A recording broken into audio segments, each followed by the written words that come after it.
அனைவருக்கும் வணக்கம். ஸோ இன்னைக்கு prelims and mains point of வியூல என்ன கொஸ்டின்ஸ் இருக்கு அப்படின்னு சொல்லி பார்ப்போம். First one, rockets up to how many kilograms will be launched from Kulasekarapattinam அப்படின்னு சொல்லி கேட்டிருக்காங்க. குலசேகரப்பட்டினத்திலிருந்து எத்தனை கிலோ வரை எடையுள்ள ராக்கெட்டுகள் ஏவப்படும் அப்படிங்கிறத கேட்டிருக்காங்க. ஸோ குலசேகரப்பட்டினம் பிப்ரவரி 28, 2024 என்ன பண்ணியிருப்பாங்கன்னா, நமக்கு வந்து அந்த அடிக்கல் நாட்டும் விழா அதெல்லாம் நடந்திருக்கும். ஸோ இந்த குலசேகரப்பட்டினம் லான்ச் பேட் அப்படிங்கிறது 2026க்குள்ள ரெடி ஆயிரும். சரிங்களா? அங்கிருந்து 500 கேஜி வரைக்குமான சேட்டலைட்ஸ ராக்கெட்ஸ வந்து நம்மளால லான்ச் பண்ண முடியும். சரியா? அடுத்தது, PM Svanidhi scheme was launched on June 1, 2020 அப்படின்னு சொல்லி கேட்டிருக்காங்க. ஸோ இந்த திட்டத்த பொறுத்தவரைக்கும் பார்த்தீங்கன்னா, லாக்டவுன் டைம்ல ஜூன் 1, 2020ல அனௌன்ஸ் பண்ணியிருப்பாங்க. ஓகேவா? இந்த திட்டத்துக்கு கீழ ஃபர்ஸ்ட் டைமா ஸ்ட்ரீட் வெண்டார்ஸ் இருக்காங்க இல்லையா? அந்த தெருவோரங்கள்ல கடைகள் வச்சிருப்பாங்க இல்லையா? அவங்களுக்கு இனிஷியலா ரூ. 10,000 வரைக்கும் கடன் குடுப்பாங்க. அடுத்தது அந்த ரூ. 10,000 கட்டி முடிச்சுட்டா ரூ. 20,000 கடன் குடுப்பாங்க. ரூ. 20,000 கட்டி முடிச்சுட்டாங்க அப்படின்னா ரூ. 50,000 கடன் குடுப்பாங்க. வேணும்னா வாங்கிக்கலாம். சரிங்களா? இதுதான் அந்த திட்டம்.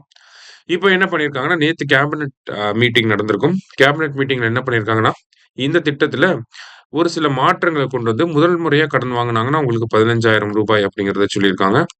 2வது முறையா வாங்குறப்ப அவங்களுக்கு ரூ. 25,000 அப்படிங்கிறத சொல்லியிருக்காங்க. 3வது முறையா வாங்குறப்ப உங்களுக்கு 50,000 இதுல எந்த சேஞ்சஸும் இல்ல.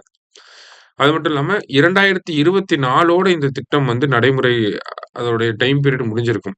என்ன பண்ணியிருக்காங்கன்னா, 2030 வரைக்கும் என்ன பண்ணியிருக்காங்க? எக்ஸ்டெண்ட் பண்ணியிருக்காங்க இந்த திட்டத்த. சரியா? ஸோ அதுதான் இங்க 3 ஸ்டேட்மெண்ட்டா வச்சிருக்காங்க. 3மே கரெக்ட் ஸ்டேட்மெண்ட் தான். ஆல் ஆர் கரெக்ட் அப்படிங்கிறது தான் கரெக்ட் ஆன்சர். சரியா?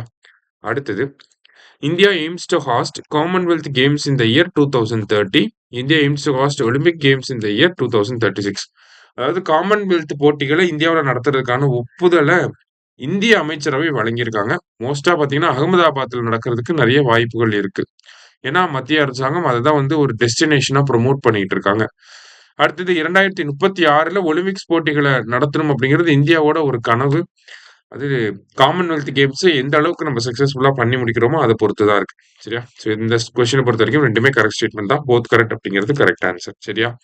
அடுத்தது, the new income tax act that will replace the IT Act 1961 is set to come into force from which date அப்படின்னு சொல்லி கேட்டிருக்காங்க. 1961ஆம் ஆண்டு வருமான வரி சட்டத்திற்கு பதிலாக வரும் புதிய வருமான வரி சட்டம் 2025 எந்த தேதியிலிருந்து அமலுக்கு வர உள்ளது அப்படின்னு சொல்லி கேட்டிருக்காங்க. ஸோ ஐடி ஆக்ட் 1961 ரீப்ளேஸ் பண்ணிட்டு இப்ப 2025 ஆக்ட் வந்திருக்கு. ஏப்ரல் 1, 2026ல இருந்து நடைமுறைக்கு வரப்போகுது. சரியா? லாஸ்டா, which state emerged as the overall champion in first Khelo India water sports festival held at Dal lake Srinagar அப்படின்னு சொல்லி கேட்டிருக்காங்க. சரியா? அதாவது ஸ்ரீநகர்ல இருக்கக்கூடிய தால் ஏரியில நடைபெற்ற கேலோ இந்தியா நீர் விளையாட்டு விழாவுல முதலிடம் பிடித்தது யாருன்னா மத்திய பிரதேசம். சரியா? இன்னைக்கு 5 கொஸ்டின்ஸ் பார்த்திருக்கோம். தேங்க்யூ. சுரேஷ் IAS அகாடமி வெற்றியின் முகவரி.